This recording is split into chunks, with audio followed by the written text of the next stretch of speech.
INEC's election principle says it's not a timetable. We're joined by Mr. Emmanuel, who is the national chairman of National Transformation Party. Thank you for coming on this morning. Thank you very much. Well, when that was Good morning, viewers. When that was announced yesterday, everybody thought it was a timetable. There were specific dates in terms of what was going to happen. But this morning, INEC said, no, it's not a timetable. It's just a principle. And so what do you make then of this principle? I just feel that they are not being very serious. For me, that's just what I feel. I listened to your last question to him. So is it not confusing to political parties that you announce a timetable, then you say it's a principle? Because I feel it's something that they would have taken their time to decide on. If you say it's a principle, then what was the point of it? If it's a principle, then you just tell us that from now on, all elections must take place 100 days to handover of any term of somebody. So that you know that's a principle that INEC has developed. So everybody looks forward to it. But know that within that 100 days, election dates will be set. You've set the dates, everybody's shocked, then you come to more or less retract yourself, which is what they've done here today. But that, for me, that's the principle with Nigeria. People in office don't think things through completely before they do it. What would you have liked to see? Well, I would have liked to see INEC maybe come out to announce that preparations for 2019 elections and all subsequent elections are being taken very seriously from 2017. And so take something like the voter card registration, take something like electronic voting, take something like the Nnamani Electoral Reform Committee who are going around the country. INEC will make a very strong position statement with them so that, and INEC will make a statement to them to ensure that they finish their work in good time so that whatever the new terms of elections are, INEC will have enough time to prepare for it. So in other words, this is totally irrelevant. This is totally relevant because there's that committee working, even the National Assembly and the population. Around the regions of the country, different stakeholders are making preparations to make presentation to that committee. Do you understand? And after this public hearing, they will come back to the National Assembly, who are already in the process of reviewing the Electoral Act. And so we are looking at maybe 2017, before the end of the year, a finished work on the Electoral Act. Now that Electoral Act is supposed to guide INEC too.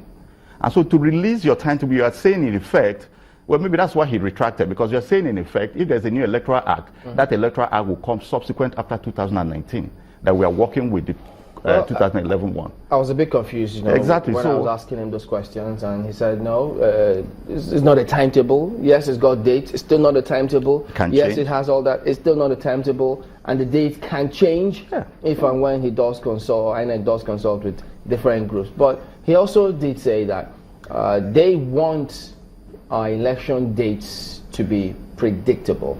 They want us to have that mindset that, look, at a certain period, within a certain time, we will have those elections. Does this help in any way? We already had that situation. The Constitution says all elections must take place from a maximum of 150 days before the end of term to 30 days before the end of term. So we already had that principle in place. In fact, they reduced the window. And I can tell you, they might even have shot themselves in the foot, even though they say 150 days might be too long. But you never know what the different conditions are, or like 30 days might be too short. But you are safer with room, because then you are able to maneuver, So for them now to say it must be, they've taken 50 days out of their own window. For what? There's no reason to do that. You never know just how things will turn out. So it's always better to hold your rope than to cut it. So you don't think that they should have unilateral, or even if they were going to take out that 50 days, yes, they should have taken into consideration all of those other variables, maybe National Assembly, political parties? Exactly. There was no need for that. There was no need. First, you shot yourself in the foot. Also, you are subject to other parties. You are subject to National Assembly. Or the commissioners of INEC are not even fully constituted. The president is just coming back. Good. He might appoint the remaining commissioners who we have been clamoring for. If those commissioners are appointed, do they not have an input as to how the dates would be? They come from different regions, they represent different areas. They will bring different mindsets to the table. On the flip side of INEC's announcement, isn't it also, shouldn't we also look at the part that says, well, INEC is trying to get us to begin to do things differently and not perhaps start waiting up until the last minute before we start putting things in place. So releasing this may as well just put all those other relevant agencies or groups or the factors to this election on their toes so that we all get ready? I don't think so. I think in this situation, INEC has made a mistake. Yes, INEC is supposed to begin, even from last year. One of the times I was here, I talked about the fact that, you know, the National Assembly was talking about the Electoral Act review when they were talking about diaspora voting, which is something I felt that we were not ready for at this time. But then, at least, everybody was talking about it. I feel for INEC, all of this time is supposed to be time they use to deal with the issue of voter card distribution and capturing more people. A country of 170 million people in the last election, both the candidate that won and the candidate that lost, both of them, the total election votes was about 27 million votes. A country of 170 million people. Now, if you look at the number of people, voter card that INEC said they distributed, INEC by their own said they have distributed about maybe 70 million voter cards. 170 million people. So I feel that this is the time, especially 2017, a very important time for INEC to focus on, like the question you asked about electronic voting, whether it's full electronic voting or just getting a technology that is better than the present PVC card readers they have, which wastes so much time, such that the time spent by one person in getting accredited and voting is a waste of time. INEC is supposed to get a proper technology. This is the time to do that. INEC is supposed to distribute voter cards. This is the time to do that. INEC is supposed to deal with the issues of security, the compromised security. Take the elections in Benin, in Rivers State, the one in Benin, and all the talk and complaint about the security people. So many security people come, but yet they don't seem to get it right. You see fine miscreants being able to hijack, voting materials and all that. And sometimes, like in Rivers State, they say even the security people are complicit. So do you think that perhaps with this new principle that INEC is adopting, there will be a significant difference of all these complaints that you've made? Will there be a difference in 2019? That's the thing. INEC has just announced an election timetable. INEC has not said anything about those. Look at it. We hear now that INEC officials have been indicted formally, named and indicted formally, of collecting 350 million bribes from the governor of Rivers State. That's something that's before the tribunals now. Okay, that's a fundamental thing. What is INEC doing about cleaning house? It didn't say anything about that. It just announced an election timetable. Voter cards distribution is a fundamental thing. How do we ensure that the votes of voters count? INEC didn't say anything about that. They just announced an election timetable, and now they've retracted themselves this morning. They announced it yesterday night. This morning they've retracted. But actually, we had INEC official earlier on, before today, about the same matter, and they said yes, they were looking into that, and that they will deal with those matters decisively if and when they come up with the final conclusion of that matter. So to that extent, I think they are. But about this that has been announced, wouldn't this also call to question the fact that they don't have over 30 resident electoral commissioners in different states, and as such, with this announcement, wouldn't that in some way raise that question and say, and remind the authorities that, okay, well, wait a minute, we need to get this sorted? Yeah, exactly. So that helps, doesn't it? The announcement. I don't know if look, they've retracted. It shows unpreparedness. It shows somebody who is not. It says not a timetable. It's a principle. That's what he said this morning. Yeah. So and only those people who watch Sunrise Daily and maybe the subsequent newspaper reporting of this, following this program, will begin to hear about the fact that this is a principle. For a political party, it's like INEC is set the ball rolling. They've announced the dates. And internally, even though they are saying that for political parties, you are not supposed to begin to do primaries to appoint your candidate, a candidate needs time to campaign. Okay? And so if you've announced your timetable, what it's telling the political party leaders is to begin, even though they will not do it formally, but it's begin the process.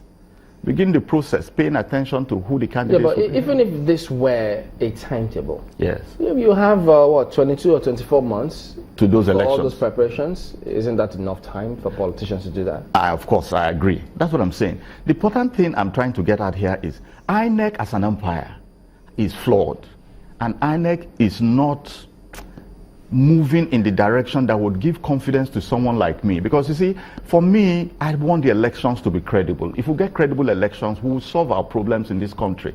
But the things INEC needs to do, they are I see them not doing by announcing a timetable, then retracting, and even by announcing a timetable and reducing the window within which they're supposed to do elections.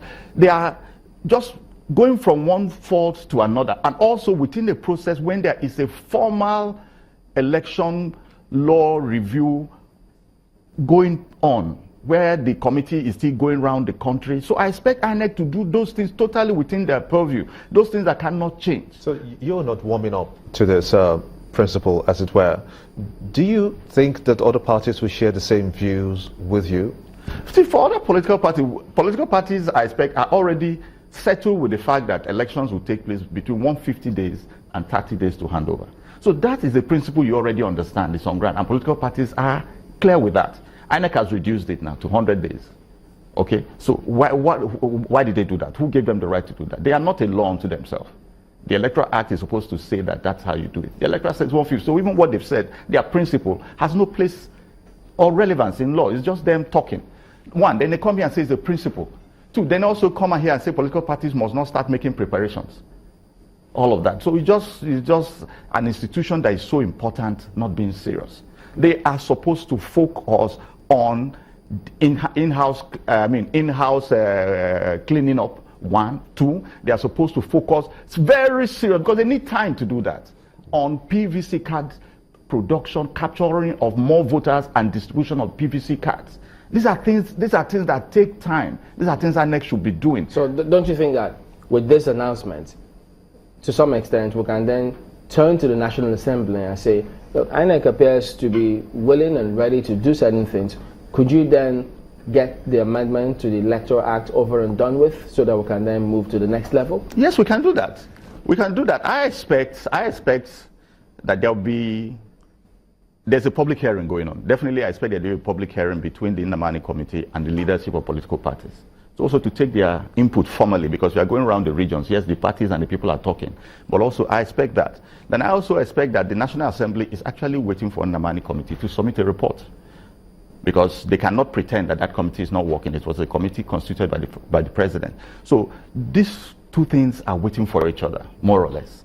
And INEC is the person that will implement whatever comes out of it. So I expect INEC in-house to be dealing with the issues INEC needs to deal with. INEC has conducted like 3 elections, Edo, Ondo, Rivers, and several other mini elections. And all of these are bringing out the fact that nothing has changed. So I expect that INEC is supposed to be doing a lot of work in-house. The 2017 budget is being passed. I expect that INEC should be fighting for them to release their funds to them to do the things they need to do.